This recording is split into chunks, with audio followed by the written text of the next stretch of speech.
বাজারে গিয়ে বলছে ভাই কোথায় মুসলমান হোটেল পাওয়া যাবে, লেখা আছে মা কালী হিন্দু হোটেল, সবজি পাওয়া যায়, মাছ পাওয়া যায়, ডাল পাওয়া যায়।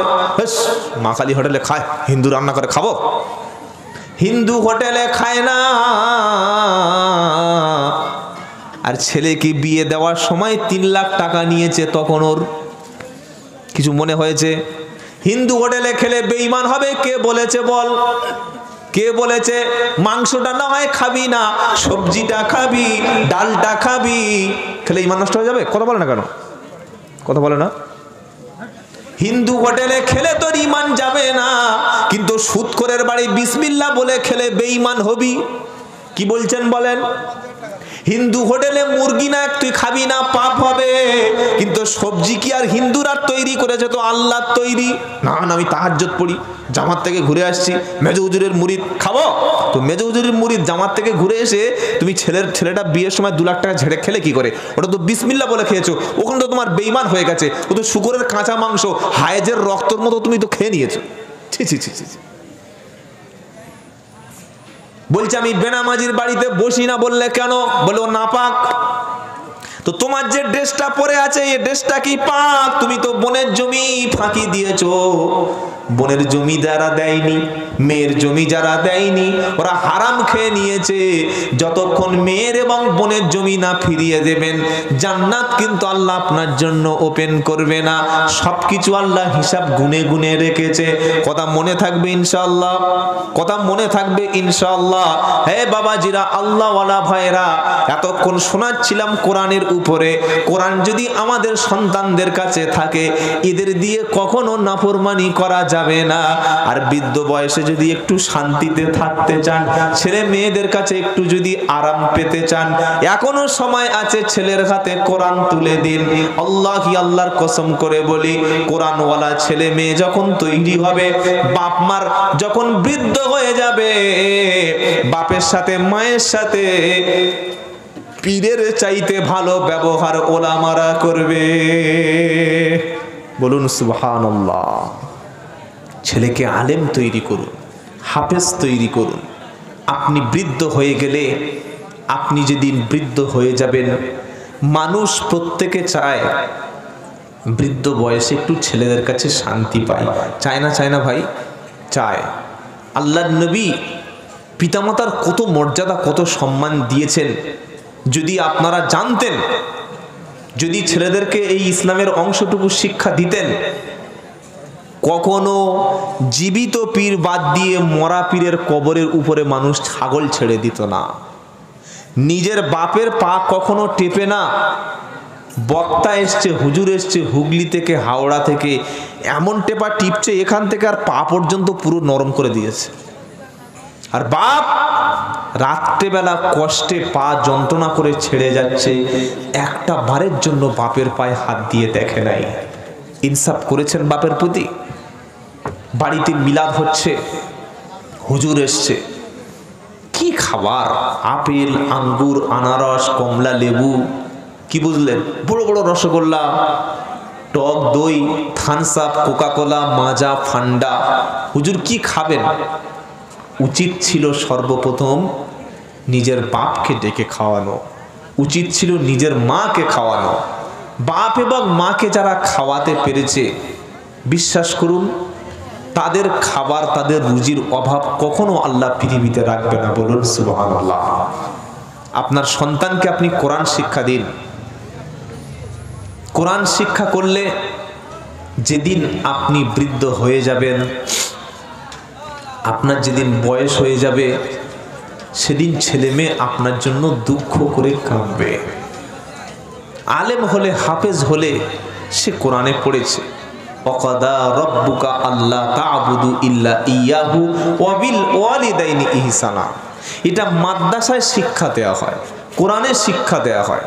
15 পারা, 3য় পৃষ্ঠা, 7 নম্বর লাইন, 23 নম্বর আয়াত, সূরার নাম বানী ইসরাইল। আল্লাহ বলছেন, আমি আল্লাহ চূড়ান্ত সিদ্ধান্ত করে দিয়েছি, আমি ছাড়া আর কারোর ইবাদত করা যাবে না। ওয়াবিল ওয়ালিদাইনি ইহসানা, আমার পরেই তুমি যার সাথে সবচাইতে উত্তম ব্যবহারটা করবে, ইহসান করবে, সেটা তোমার আব্বা মা। বলুন সুবহানাল্লাহ। ইম্মা ইয়াবলুগান্না ইনদাকাল কিবারা আহাদুহুমা আও কিলাহুমা। আল্লাহ বলছেন বাপ অথবা মা, একজন অথবা দুইজনা, যদি তারা বৃদ্ধ হয়ে যায়, যদি তারা বিছানায় পড়ে যায়, যদি তারা অসুস্থ হয়ে যায়, খবরদার উফি ওয়ালা তানহারহুমা, তোমরা ধমক দিও না।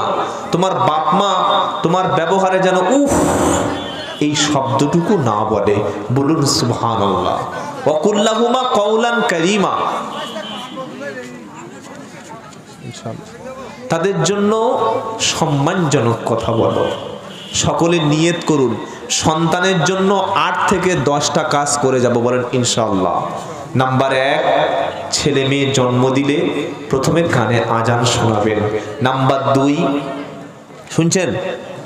এ বাবা শুয়ে পড়েছে কেন? উঠে বসো, উঠে বসো। এই ও বলছি, ও মাল বুঝতে পারো না। ও দাদু ঠাকুরদা বসে আছে, এরকম শুয়ে পড়ে যেন সিজার রুগী। কি অবস্থা দেখো। আর কোনো লাশ পড়েছে নাকি ভিতরে? না, সব ঠিক আছে, সব জ্যান্ত আছে। বাকি আছে এখনকার ছেলেদের শরীরে আর কিচ্ছু নাই। কি বুঝলেন? কোমর দেখলে যা একদম ওহ যেন খেজুর গাছ কেটে রেখে দিয়েছে, শুধু রাত জেগে জেগে। হ্যালো, হ্যাঁ তুমি আমার জান পান, সারাদিন ফোনে চুমো খাচ্ছে। বোকা কথা, কোথাকার চুমু কোথায় খেতে হয় জানে না। তো এখন যদি ফোনের পিছনে চুমু খাবি, বিয়ে হয় তখন খেজুর গাছে চুমু খাবি না চার্জারে চুমু খাবি? বোকা কথা। আগে মানুষ বিয়ের আগে ভালো ইনকাম করে নামাজ পড়ে খেটে খুঁটে একটা ঘর তৈরি করে রাখতো। বাপ মা বিয়ে দিলে সেই বিবি নিয়ে সারা জীবন সুখে থাকতো। এখনো পর্যন্ত যারা বয়স্ক লোক আছে, একদিন যদি স্বামীটা বসিরহাটে বা কোনো জায়গায় কাজে যায়, বুড়ি খালি দেখি চোখের পানি মুছছে, লোকটা চলে গেল, কি মোছে না। আর এখনকার মেয়েরা স্বামী একবার যেতে পারলে হয়, ওই আগের মালটার ডেকে, হ্যালো তোমার লেগে জানটা জ্বলে যাচ্ছে, তাড়াতাড়ি এসো, জানালা খোলা আছে। এটার নাম হচ্ছে পরকিয়া। এটা রাষ্ট্রীয় আইনে অপরাধ নয়। কি বুঝলেন বলেন? এই বাবা, এই ছেলেদেরকে বিয়ে দেবেন, বর্তমান ছেলেদের বিয়ে খুব তাড়াতাড়ি দেওয়া উচিত, যে পরিস্থিতি চলছে। বলে না হুজুর ছেলে ছোট এখন। তো ছেলে যদি ছোট হলো, একসঙ্গে 4টে গার্লফ্রেন্ড চালাচ্ছে কিভাবে? হ্যাঁ, এরা ছোট আছে আর সব এদের বড় হয়ে গেছে, মন মাথা হৃদয় দেহ সব বড়, মানসিকতা অনেক বড়। বাচ্চা ছেলের যে বুদ্ধি বয়স্ক লোকের সেই বুদ্ধি নাই। কি বলছেন বলেন? ছোট্ট ছেলে ফোন আসলে, ফোন হাতে দিলে আগে ইউটিউবটা খুলবে, খুলে ওর মধ্যে বলবে ছপিকের ভিডিও দাও। ও কি করে জানে? ও মাল পেকে এসছে মায়ের পেট থেকে। কেন? আগেকার মেয়েরা পেটে বাচ্চা আসিলে কোরআন পড়তো সকালবেলা দুলে দুলে। পড়তো না? আগেকার মেয়েদের পেটে বাচ্চা আসিলে সকাল পড়তো, সকাল বিকাল মায়েরা কোরআন পড়তো খেলে দুলে। এখনকার মেয়েদের পেটে বাচ্চা আসিলে কোরআনটা দিয়েছে সবার উপরে তুলে, রিমোটটা নিয়ে বসে আছে এলসিডি খুলে। পেটে কি মাল ঢুকেছে বুঝতে পারছো? কথা বুঝতে পারছো না? বড় পীর আব্দুল কাদের জিলানীর মা ছিল কোরআনের হাফেজা, তাই সন্তানটাও হাফেজ হয়েছে। খাজা মঈনুদ্দিন চিশতির আম্মা জান, তিনিও ছিলেন কোরআনের হাফেজা, তাই সন্তানটা কোরআনের হাফেজ হয়েছে। এখানে ওলামা যারা বসে আছে, আল্লাহ সেই মায়ের পেটে একটা আলেম সন্তান দান করে। সেই মায়ের পেটে গর্ভে আল্লাহ একটা যোগ্য সন্তান দান করে। যে মা বিয়ের আগ পর্যন্ত পরিষ্কার পরিচ্ছন্ন পাক পবিত্র ছিল, বাচ্চা যখন পেটে আসলো মা কেঁদে বলেছে রব্বানা এমন সন্তান দান করবে, সন্তান যেন মদখোর তৈরি হয় না, সন্তান যেন বদমাশ তৈরি হয় না। আয় আল্লাহ এমন সন্তান তুমি দান করবে। রব্বানা হাবলানা মিন আজওয়াজিনা ওয়া দুররিয়াতিনা কুররাতা আয়ুন ওয়াজআলনা লিল মুত্তাকিনা ইমামা। আয় আল্লাহ এমন একটা সন্তান তুমি দেবে যে সন্তানের ব্যবহারে বাপ মার চক্ষুটা শীতল হবে, যে সন্তানের ব্যবহারে আল্লাহ আমাদের চক্ষুটা শীতল হয়ে যাবে, মুত্তাকিনদের জন্য ইমাম বানিয়ে দেবে, এমন সন্তান তুমি দান করো। হে মায়েরা, ভাবিরা, চাচিরা, হে যুবক বন্ধুরা, তুমি যাকে বিয়ে করবে আগে জেনে নাও সে কোরআন পড়তে পারে কিনা। মুখে মেকআপ, ঠোঁটে লিপস্টিক, ফেসবুকে অ্যাকাউন্ট আছে, তার সঙ্গে চ্যাটিং করতে করতে বিয়ে হয়ে গেল, তুমি সব পাবে। প্রথম প্রথম ভালোবাসার হাসি পাবে, শেষে লুঙ্গি খুলে বাথরুমে গলায় দড়ি দিতে মন চাইবে। কিছু বুঝতে পেরেছো? বলছে আমার বউ আমার লেগে প্রাণ খুলে ভালোবাসে, আর 6 মাস পরে গিয়ে দেখি শুধু ঝগড়া চলছে, বাথরুমে ঢুকে ঝগড়া চলছে। কেন? বললে ও সর্বনাশ, ওই মেয়ে আগে 10টা ছেলেকে চড়িয়ে এসেছে, আমি 11 নম্বর। হাসছে হ্যাঁ করে সব। তো শান্তি পাবেন কোথায়? শান্তি আছে শুধুমাত্র নেককার স্ত্রী পেলে। বলুন সুবহানাল্লাহ। আর দুনিয়া কুল্লুহা মাতা ওয়া খায়রুল মাতাঈদ দুনিয়াল মারআতু সালিহা। আল্লাহর নবী সাল্লাল্লাহু আলাইহি সাল্লাম বলেন, গোটা পৃথিবীটা হলো সম্পদ, তার মধ্যে উত্তম সম্পদ হলো লজ্জাশীলা, ধার্মিকা, পরেশগার রমণী। কোন রমণী? রমণী ছিল আম্মাজান খাদিজা। সুবহানাল্লাহ। যার কথা বললে নবী কেঁদে ফেলতেন। কি মা ছিলেন। নবী রাত 10টার সময় দাওয়াত ও তাবলীগের কাজ করে বাড়ি এসেছে। নবী রাত 12টার সময় কলেমার দাওয়াত শুনে বাড়ি এসেছে। বাড়ি আসার পরে বিশ্ব নবী দরজার বাইরে দাঁড়িয়ে বলেছে, আসসালামু আলাইকুম খাদিজা। বলার সাথে সাথে ভিতর থেকে আওয়াজ এসেছে, ওয়া আলাইকুমুস সালাম ইয়া রাসূলুল্লাহ। সুবহানাল্লাহ, সুবহানাল্লাহ, আল্লাহু আকবার। কি ভালোবাসা বলুন তো, কি ভালোবাসা দেখেছেন? আর এখনকার মেয়েগুলো, ওরে সর্বনাশ।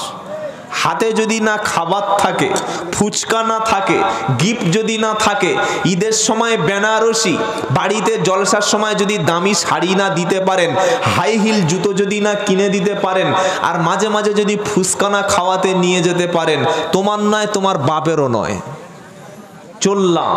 এই হচ্ছে ভালোবাসা, বুঝলেন? আল্লাহর নবী সালাম দিয়েছে ঘরের মধ্যে, দরজাটা খুলে গেছে। আম্মাজান খাদিজা রাদিয়াল্লাহু তাআলা আনহা দাঁড়িয়ে আছে রাত্রে বেলা। সুবহানাল্লাহ। স্বামী অর্থাৎ বিশ্বনবী বলছেন, খাদিজা কটা বাজে? হ্যাঁ, রাত 2, 2:30, 3টে বেজে গেছে, ঘুমাও না, দাঁড়িয়ে আছো।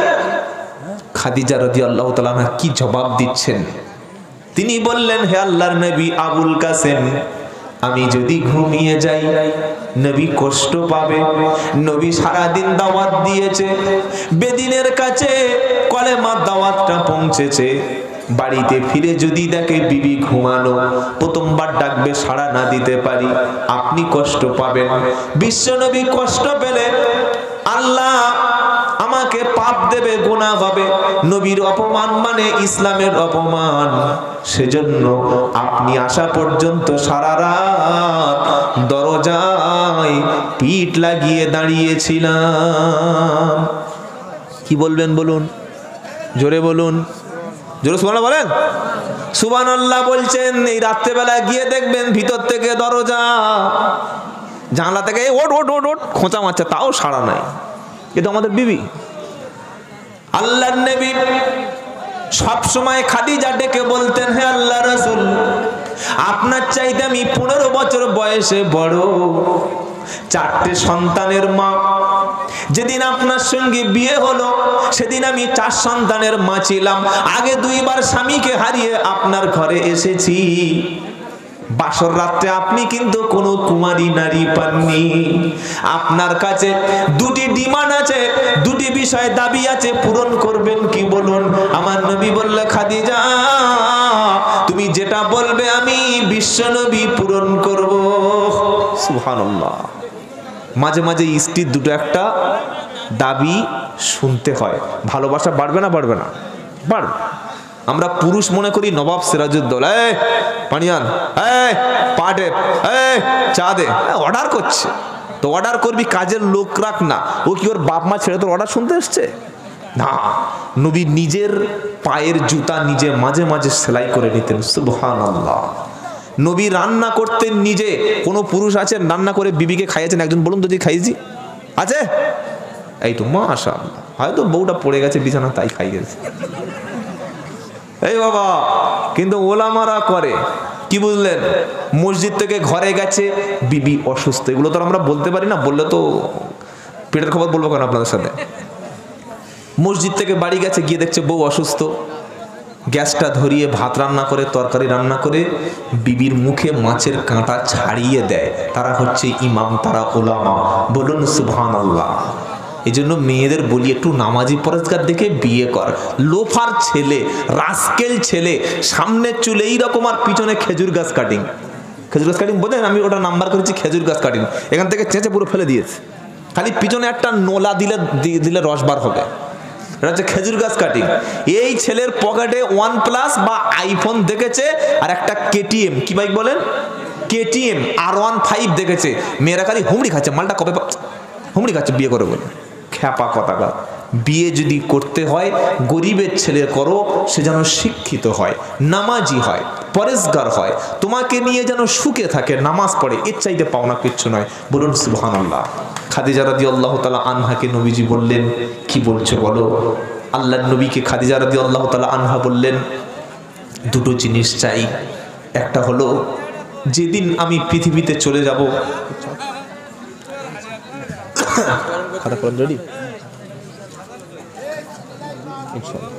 যেদিন আমি পৃথিবী থেকে চলে যাব, দুটো জিনিস কি দেবেন? কে বলছেন? বিশ্বনবীর স্ত্রী। সুবহানাল্লাহ। স্ত্রীকে ভালোবাসবেন, সংসারে রহমত হবে। সুবহানাল্লাহ বলেন। আর স্বামী স্ত্রী কেলাকেলি ঝামেলা ঝগড়া করবেন, বাড়িতে গজব পড়বে। অনেক স্বামী আছে বিবির মুখের দিকে তাকিয়ে হাসতে পারে না। বউ দেখলে মুখ করোনা রুগী, আর পাড়ার সব মেয়ে দেখে হাসে, ভাই ভালো আছে ভাবি, ভাবি দেখলে হ্যাঁ হ্যাঁ হাসি, আর বউ দেখলে যেন করোনা রুগী, খক খক করে কাশ। তওবা তওবা তওবা। বিবির মুখের দিকে তাকিয়ে হাসবেন, বিবির হাতে হাত দেবেন। শ্বশুর বাড়ি এসছেন, বউর হাত ধরে ঘুরতে পারে না, বউটা বলছে আগে চল আগে চল, শালির নরম হাতটা ধরে বলো, তুই আমার জান, তুই আমার প্রাণ, কি মাল পেয়েছি আজকে। এই জলসার দিনে হয়েছে না হয়নি? কত বড় নাফরমান যে শালির হাত ধরে করে। আর শাশুড়িগুলো কি ডিজাইনের, কি কোম্পানির মালেরা, এ চায়না না জাপানি জেনারেটর। মেয়ে দেওয়ার সাথে সাথে শালিরাও ফ্রি করে দিয়েছে। আস্তাগফিরুল্লাহিল আজিম, আস্তাগফিরুল্লাহ।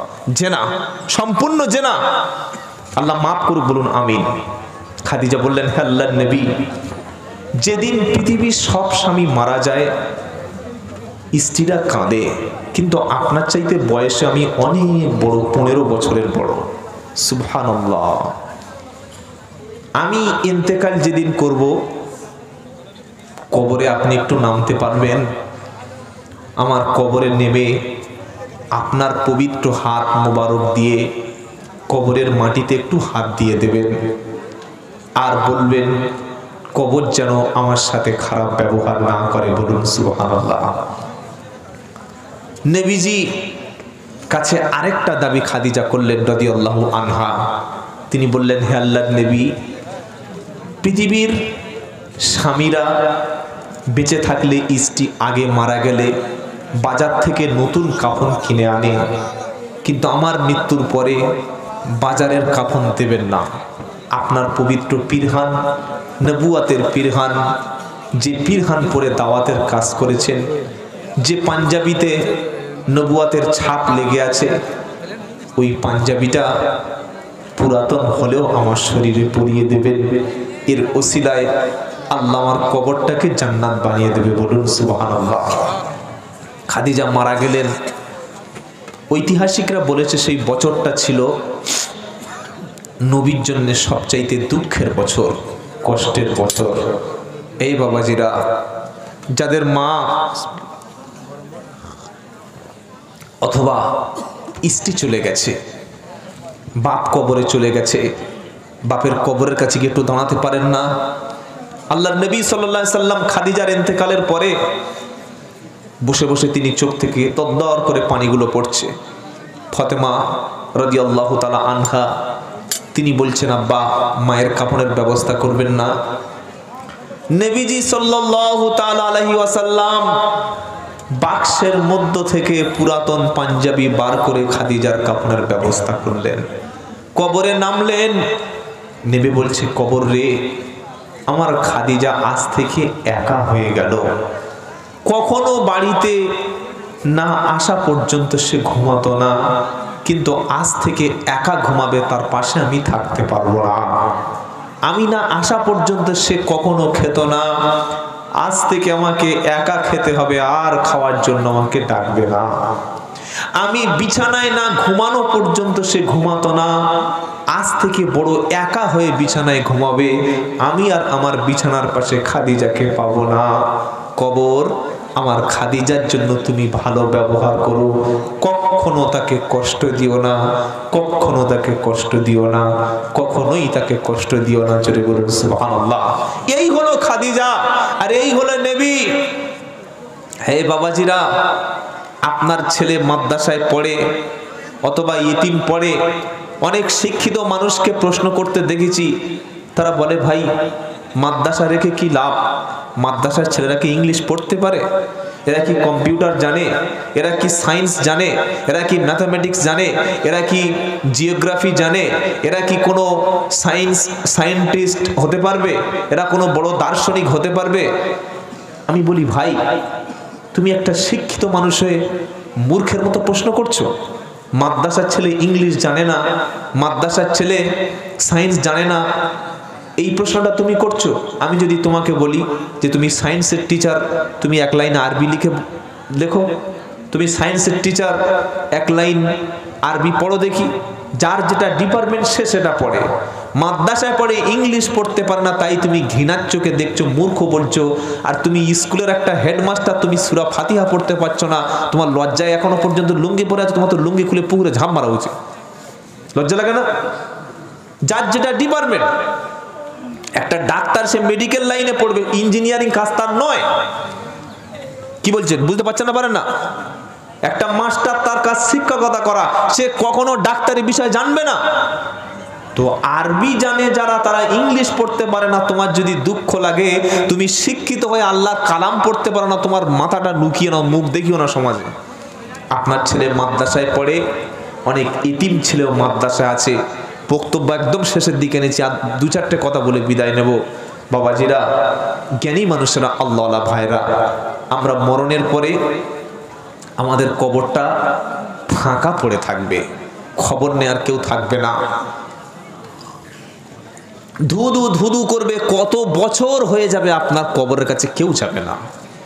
কত মাস, কত ঘন্টা, কত মিনিট আপনি একা শুয়ে থাকবেন, আপনার কবরটা জিয়ারত পর্যন্ত কেউ করবে না। এটা হবে না? হবে না? এই জিয়ারত করার মতো একটা সন্তান যদি রেখে যেতে পারেন। মাদ্রাসায় কত ছোট ছোট ছেলে ফজরের নামাজের পরে ঘুম থেকে উঠেই আগে ইয়াসিন পড়ে, আগে কোরআন পড়ে, গোটা বিশ্ববাসীর জন্য তারা দোয়া করে। বলুন সুবহানাল্লাহ। আপনি যেদিন মারা যাবেন, নবী বললেন, তিনটি আমল তোমার জন্য খোলা থাকবে, আর কোনো আমল থাকবে না। সাদাকাতিন জারিয়া, আও ইলমিন ইয়ানতাফাউ বিহি, আও ওয়ালাদিন সালিহিন ইয়াদউ লাহু। রাজা বাদশা মাটিতে মিশে যাবে, কোনো চিহ্ন থাকবে না, তিনটি জিনিস থাকবে, সব ধ্বংস হবে। বিবিটাও অন্য কারো হয়ে যাবে যদি জওয়ান থাকে, ঘরটাও দখল হবে, জমিটাও দখল হবে, গাড়িটাও অন্য লোক ব্যবহার করবে, মোবাইলটা অন্য লোক ব্যবহার করবে, শুধু যেটা রেখে গেছেন ওটাই পাবে। একদিন মাটির ভিতরে হবে ঘর, রে মন আমার কেন বাঁধো দালান ঘর। প্রাণ পাখি যাবে উড়ে পিঞ্জার ছেড়ে, ধরা ধামে সবই রবে, তুমি যাবে চলে। বন্ধু বান্ধব যত, মাতা পিতা তারা সুত, সকলে হবে তোমারই পর। একদিন মাটির ভিতরে হবে ঘর, রে মন আমার কেন বাঁধো দালান ঘর। দেহ তোমার চর্ম চর গলে পচে যাবে, যাবে না যাবে না? দেহ তোমার চরমচর গলে পচে যাবে, শিরা উপশিরা গুলি ছিন্ন ভিন্ন হবে, মুন্ডু মেরু দণ্ড সবই হবে খণ্ড খণ্ড, মুন্ডু মেরু দণ্ড সবই হবে খণ্ড খণ্ড, মাটির উপরে পড়ে রবে সব, একদিন মাটির ভিতরে হবে ঘর, রে মন আমার কেন বাঁধো দালান ঘর। কবরটা জান্নাতের ঘর বানাতে চাই ইনশাআল্লাহ, বলেন জোরে বলেন, আরো জোরে ইনশাআল্লাহ। এলাকায় কোনো ছেলে যদি কোরআন পড়তে না পারে, মসজিদ কমিটির চিন্তায় ঘুম আসবে না। কমিটির ছেলেগুলো ইমাম সহ এই যে কোরআন জানে না তার হাতে ধরে মাগরিবের পরে, সকালে হোক ফজরের পরে হোক, বসিয়ে কোরআন শিক্ষা দেবে। এটা মসজিদ কমিটি ইমামের দায়িত্ব। মহল্লায় যদি তাসের আড্ডা চলে, মহল্লায় যদি জেনার আড্ডা চলে, মহল্লায় যদি ফাংশন হয়, মুসলিম মহল্লায় যদি গান বাজনা চলে, কমিটি ইমাম সহ সেখানে গিয়ে সেই কাজকে প্রতিবন্ধকতার সৃষ্টি করবে, বাধা দেবে, কোরআনের আয়াত নবীর হাদিস নিয়ে সেখানে যাবে। মুসলিম মহল্লায় কোনো শরিয়াত বিরোধী কাজ হতে দেওয়া যাবে না। এটাই হলো ইমাম এবং কমিটির দায়িত্ব। এই রকম সমাজ ব্যবস্থা যদি আমরা প্রতিষ্ঠা করতে পারি, ইনশাআল্লাহ আল্লাহর সাহায্য মদতটা আমাদের সঙ্গে থাকবে। সুবহানাল্লাহ বলার দরকার ছিল না? আল্লাহ তৌফিক দিক, সকলে বলুন আমিন। প্রিয় ভাইরা, শয়তান কখনো চায় না মানুষ কোরআন শিখুক। 3 নম্বর হলো, শয়তান সবসময় কি চেষ্টা করে জানেন? মানুষ মূর্খ থাক। কারণ শিক্ষিত যখন হবে, আল্লাহ পাক বলে ইন্নামা ইয়াখশাল্লাহা মিন ইবাদিহিল উলামা। 22 নম্বর পারা সূরা ফাতিরের 28 নম্বর আয়াত 13 নম্বর লাইনের সম্ভবত 16 নম্বর পৃষ্ঠায় আল্লাহ পাক শোনাচ্ছে, আমার বান্দাদের মধ্যে সবচাইতে বেশি ভয় পায় তারা, উলামা সম্প্রদায় হলো যারা। বলুন সুবহানাল্লাহ। কোন আলেম? আলেম আবার 2 থেকে 3 রকম আছে। একটা সরকারি আলেম, আর একটা হলো দরকারি আলেম। সরকারি আলেম বোঝেন? বোঝেন সরকারি আলেম? সরকার যে সিদ্ধান্তটা দেয় বাহা বাহা করে। সম্রাট আওরঙ্গজেব, সম্রাট আকবরের যুগে নতুন একটা ধর্ম সম্রাট আকবর তৈরি করলো। ধর্মটার নাম দিল দ্বীন এ ইলাহি। কি নাম বলেন? দ্বীন এ ইলাহি। এই ধর্মের মধ্যে মূর্তি পূজা, সূর্য পূজা, রাজার কাছে মাথা নিচু করা, আকবরের বাদশাহের কাছে এসে মাথা নিচু করা, সবকিছু বৈধ হয়ে গেল। সব ধর্ম সমন্বয়ে যখন তৈরি হলো দ্বীন এ ইলাহি, সেখানে দরবারে মদও পর্যন্ত হালাল করে দেয়া হলো। তখন কিছু সরকারি আলেম ওই যুগে ছিল। সম্রাট আকবর তাদের কাছে জানতে চাইলো, অনেক টাকা বেতন দিয়ে জানতে চাইলো যে মদ যদি ব্যাপকভাবে সমাজে প্রসারতা করা, এতে লাভ হবে কিনা। সঙ্গে সঙ্গে মদের একটা আয়াত তুলে আনলো এই সরকারি আলেমরা। কি আয়াত? আল্লাহ পাক শোনাচ্ছে, ইয়াসআলুনাকা আনিল খামরি ওয়াল মাইসির কুল ফীহিমা ইসমুন কাবীর ওয়া মানাফিউ লিন-নাস ওয়া ইসমুহুমা আকবারু মিন নাফইহিমা। 2 নম্বর পারা 13 নম্বর পৃষ্ঠা 12 নম্বর লাইনে 219 নম্বর আয়াত সূরার নাম বাকারা। জিজ্ঞাসা করা হলো মদ এবং জুয়া সম্পর্কে। আল্লাহ পাক বলছেন, বলো কুল ফীহিমা, মদ এবং জুয়ার মধ্যে, দুটোর মধ্যে রয়েছে কঠিন পাপ। শুনছেন আপনারা? এরপরে আল্লাহ পাক বলছেন, ওয়া ইসমুহুমা আকবারু মিন নাফইহিমা, মদের সামান্য উপকার আছে, তবে উপকারের চাইতে ক্ষতিটা বেশি, 80% ক্ষতি। তখন এই সমস্ত সরকারি আলেম বলল, হে সম্রাট আকবর, এই তো আল্লাহ বলেছে মদের সামান্য উপকার আছে, সুতরাং মদ যদি দরবারে বসে খাওয়া হয় খুব একটা অপরাধ হবে না। সেজদাও চালু হয়ে গেল। শুকরের মাংস পর্যন্ত বিক্রি, সব কিছু তৈরি হয়ে গেল। সেই সময় মুজাদ্দেদ আল ফেসানি রহমতুল্লাহ আলাইহি এই সরকারি আলেমদের বিরুদ্ধে ফতোয়া দিয়ে তাদের সবাইকে কাফের বলে ফতোয়া দিয়ে একাই কোরআনের সত্য কথাটা তুলে ধরলো। জোরে বলুন সুবহানাল্লাহ। তাহলে আলেম হলো দরকারি, কোরআন সুন্নাহর আলেম, তারা আল্লাহ দেখে ভয় পায়। এই রকম আলেমের মধ্যে একজন ছিলেন ইমাম আজম আবু হানিফা রহমতুল্লাহ আলাইহি। বলুন সুবহানাল্লাহ। ইমাম আজম আবু হানিফা রহমতুল্লাহ আলাইহি এমন একজন খোদাভীরু আলেম ছিলেন যে আলেমের মৃত্যু কিন্তু বিছানায় হয় নাই, গদির উপরে হয় নাই, মুরিদের কাছে হয় নাই, পীর মহলে হয় নাই, বরং ইমামে আজম আবু হানিফা, আমরা যে ইমামের মাসলাক অনুযায়ী চলি, এই ইমাম আজম আবু হানিফার মৃত্যুটা হয়েছিল জেলখানার মধ্যে। কোথায়? জোরে বলেন। জেল খাটাও সুন্নাত, খালি মেসওয়াক করা সুন্নাত। রমজান মাসে বুঝলেন নিম গাছের গোড়া পর্যন্ত তুলে নিয়েছে, নিম গাছ তুলে দাঁতে ঘষছে আর বলছে মেসওয়াক করা সুন্নাত, মেসওয়াক করা সুন্নাত। বুঝতে পারছেন? খেতে বসেছে, বলছে ভাই মিষ্টি দে, বললে কেন? বললে খাওয়ার শেষে মিষ্টি খাওয়া সুন্নাত। তুই নিজে কবে কিনে খেয়েছিস বল? লোকের বাড়ি গিয়ে সুন্নাত, আর নিজের বাড়ি তখন সুন্নাত থাকে না। এ ভণ্ডামি কবে থেকে চালু হলো? নিজের বাড়িতে মিষ্টি কখনো খায় না, আর খানা বাড়িতে গিয়ে সেই সময় বলে মিষ্টি খাওয়া সুন্নাত, মাথায় টুপি দেওয়া সুন্নাত, দাড়ি রাখা সুন্নাত, হ্যাঁ না বলেন না, দস্তরখান বিছিয়ে খাওয়া সুন্নাত। আর সত্য কথা বলে ইউসুফ নবীর মতো জেল খাটাও, মুহাম্মদ সাল্লামের মতো সাহাবে আবু তালেবের 3 বছর জেলখানায় বন্দী থাকা, এটাও সুন্নাত। এই সুন্নাত অনেক আগে ছেড়ে গিয়েছে। সুন্নাত নয় শুধু খাওয়ার শেষে মধু পান, সুন্নাত নয় শুধু দাওয়াতেরই মেহমান, আরো কিছু সুন্নাত আছে তুমি জানো কি? জানলেও জীবনে কখনো তা মানো কি?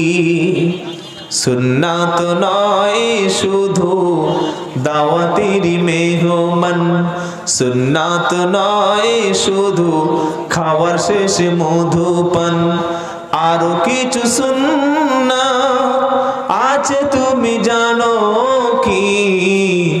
জানলেও জীবনে কখনো তা মানো কি? সুবহানাল্লাহ।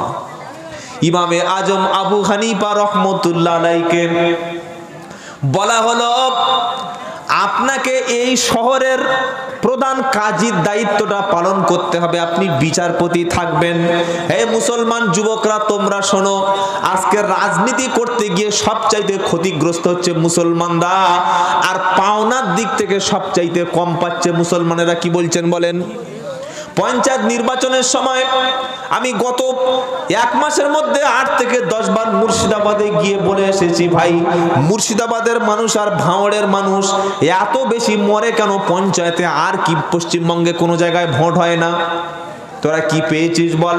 মুর্শিদাবাদে আজও পর্যন্ত একটা পূর্ণাঙ্গ বিশ্ববিদ্যালয় পাসনি। যত রাস্তা খারাপ, পিছিয়ে পড়া, বিড়ি বাঁধা শ্রমিক, অধিকাংশ গরিব মানুষকে সরকার ইচ্ছা করে মুর্শিদাবাদে পিছিয়ে রেখেছে। ভাঙড়ও পিছিয়ে আছে। হে মুসলমানেরা, রাজনীতি করছেন করুন, তবে নিজের হাতে ক্ষমতা নিয়ে নয়, যোগ্যতা শিক্ষা আপনাকে ক্ষমতা এনে দেবে। আল্লাহ ভীরু মুত্তাকি বান্দা যখন প্রধান হবে, এমএলএ হবে, ইনসাফ যখন সমাজে প্রতিষ্ঠা করবে, যে ভোট দিয়েছে সেও ঘর পাবে, যে ভোট দেয় নাই সেও পর্যন্ত ঘর পাবে। যখন কোনো ভালো মানুষ, নামাজি পরেশগার ব্যক্তি, খোদাভীরু শিক্ষিত ব্যক্তি রাজনীতি করবে, কে হিন্দু কে মুসলমান দেখবে না, কে পক্ষ কে বিপক্ষে দেখবে না, কে ভোট দিয়েছে কে ভোট দেয় নাই দেখবে না, সবার প্রতি ইনসাফ করবে। এই হলো প্রকৃত মুসলমান। জোরে বলো সুবহানাল্লাহ। কারণ প্রত্যেক খুতবায় আমরা ইমাম সাহেবের সামনে বসে একটা আয়াত শুনেছি। কি আয়াত? ইন্নাল্লাহা ইয়া'মুরু বিল আদলি ওয়াল ইহসান ওয়া ইতাইদিল কুরবা। শুনেছি? প্রথমে ইমাম সাহেব বলছে ইন্নাল্লাহা ইয়া'মুরু বিল আদলি ওয়াল ইহসান, নিশ্চয়ই আল্লাহ নির্দেশ দিয়েছে ইনসাফ প্রতিষ্ঠা করা, সমাজে ইনসাফ প্রতিষ্ঠা করা। এটা সমাজের সামাজিক ব্যক্তিদের দায়িত্ব। যারা প্রধান, যারা এমএলএ, যারা এমপি, যারা পঞ্চায়েত সদস্য, তোমরা শোনো, যদি তুমি প্রধান হয়ে এমএলএ এমপি হয়ে রাজনৈতিক ক্ষমতায় গিয়ে গরিবের প্রতি বেইনসাফি করো, যার ঘর এসছে 3টে ঘর, প্রয়োজন নাই আরেকটা ঘর, আর গরিব মানুষ বাড়িতে ভোট নাই বলে একটাও ঘর দিলে না, এটা কিন্তু ইনসাফ তুমি করলে না। যে চাকরি পাচ্ছে সে তোমার দলের লোক, যে রেশন পাচ্ছে তোমার দলের লোক, এরকম বেইনসাফি কাজ যারা করবে আল্লাহর সামনে কিয়ামতের দিন জবাবদিহি করতে হবে। আর ইনসাফ প্রতিষ্ঠার জন্য যারা সত্য পথে আসবে, আল্লাহর নবী বললেন আল ইমামুল আদিল, ন্যায় বিচারক, ন্যায় বাদশা যারা হবে, যারা সমাজে ইনসাফ প্রতিষ্ঠা করার জন্য শিক্ষিত যুবক রাজনীতি করতে গিয়ে সমাজের ধনী গরিবের মধ্যে বৈষম্য দূর করে শান্তি প্রতিষ্ঠা করবে, যারা আরশের তলায় ছায়া পাবে তারা।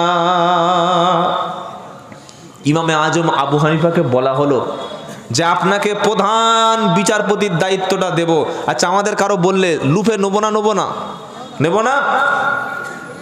কে মসজিদের সেক্রেটারি হবে এই নিয়ে মারামারি, ঈদগাহটা কাদের দখলে থাকবে এই নিয়ে মারামারি, জলসা কমিটির সভাপতি হবে কে এই নিয়ে মারামারি আছে না নাই? আছে।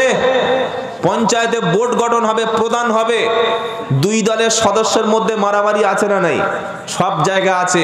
আর মারামারি গুলো করিয়েছে যারা, তারা উপর থেকে মারামারি করে ঠ্যাং হাত পা ভেঙে হসপিটালে ভর্তি হয়েছে যারা, আমাদের মতো মাথা মোটা মুসলমান ছিল তারা। আপনি কতটুকু ঠকে গেছেন একবার ভাবেন। আপনি কেন স্কুল দাবি করছেন না? কেন আপনার এলাকায় কাজ হচ্ছে না দাবি করছেন না কেন? আপনার এলাকার উন্নতির জন্য আপনি প্রশ্ন করুন। ইমামে আজম আবু হানিফাকে বলা হলো, হুজুর আপনি প্রধান বিচারপতির দায়িত্বটা পালন করুন। উনি বললেন সম্ভব নয়। সুবহানাল্লাহ। ওলি কাকে বলে? পীর কাকে বলে? ইমাম কাকে বলে?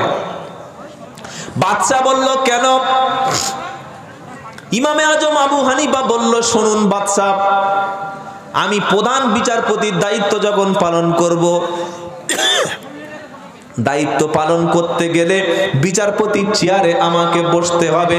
বালতি বাজারে একটা মার্ডার হবে, যে মার্ডার করেছে সে পালিয়ে বাংলাদেশে চলে গেছে, আর গরিবের একটা ছেলে, তার বিরুদ্ধে 2 জন সাক্ষী দিয়ে তাকে জেলখানায় 20 বছর রাখা হলো। অবশেষে মিথ্যা সাক্ষীর ভিত্তিতে নিরপরাধ ব্যক্তিকে খুনির আসামি সাজিয়ে ফাঁসি দেওয়া হলো, আর অপরাধী বাংলাদেশে খুলনায় গিয়ে ঘুরছে, আনন্দে আছে। এরকম ঘটনা যখন ঘটবে, আসল অপরাধীর আমি ধরতে পারবো না।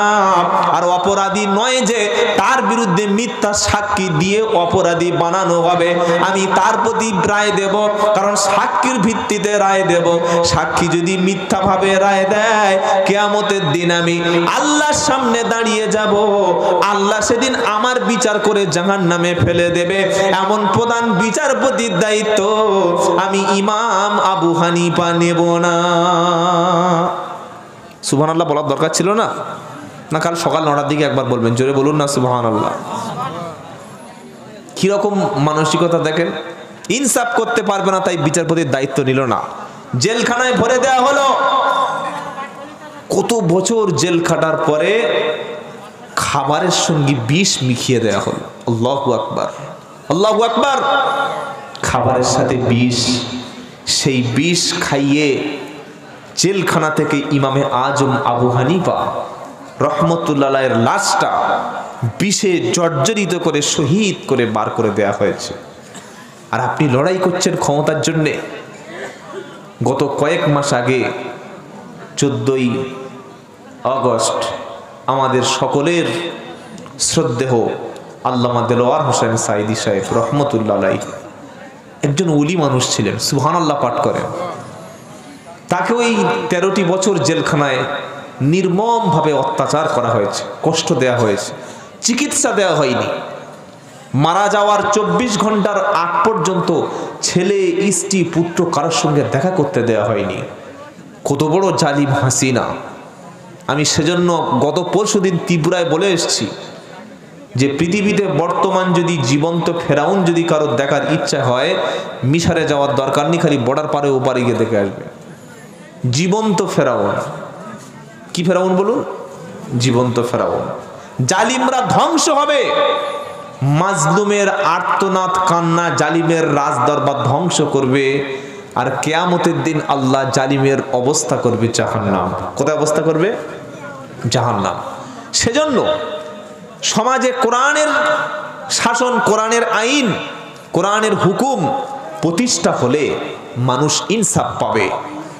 যখন কোরআন সবার হাতে হাতে থাকবে, একটা মদ আর বিক্রি হবে না, একটা লটারির টিকিট বিক্রি হবে না, জুয়ার আড্ডায় কেউ বসবে না।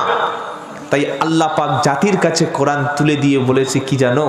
ওয়াতাসিমু বিহাবলিল্লাহি জামিআন ওয়া লা তাফাররাকু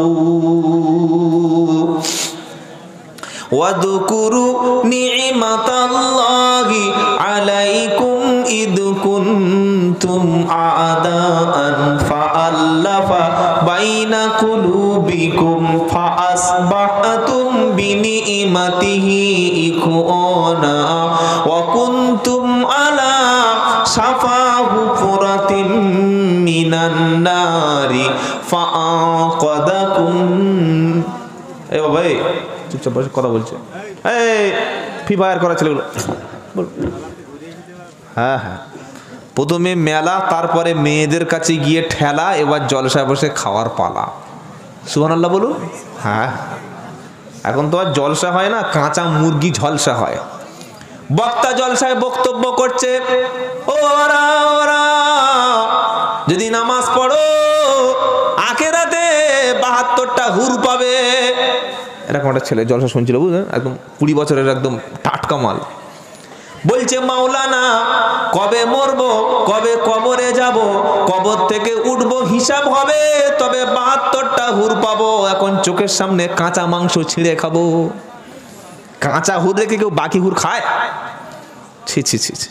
আজকের একটা ট্র্যাডিশন, জলসার সঙ্গে মেলা দেওয়াটা ট্র্যাডিশন। মানে মুরগির মাংস খাবে, ওর সঙ্গে একটু শুকরের মাংস 1-2 পিস ফেলে দিচ্ছে। মদ খাবে, ও হারাম করে খাবে, ওর সঙ্গে আবার মুরগির মাংসটা খাবে। তো মুরগির মাংসটা কি হারাম খাবে? ওটা জবাই করে নিয়ে খাবে। কি খায় না? খায় না।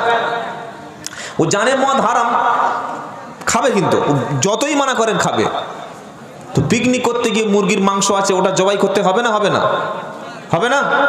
যদি বলি এই 2 কেজি মুরগির মাংস আছে, খাবি? জবাই করা নাই। তওবা তওবা, আস্তাগফিরুল্লাহ, আমি মুসলমানের বেটা, আমার লিঙ্গ কাটানো। কি আমি মাঝে মাঝে কলেমা পড়ি, জুমার নামাজ পড়ি, মোরা মুরগি খাবো? তো মোরা মুরগি খাওয়াটা যদি হারাম হয়, এটা যদি খেলে তোর ঈমান নষ্ট হয়, তো মদটা কোত কোত করে খাবি কি করে? হ্যাঁ, এও তো হারাম। অবস্থাটা দেখেন।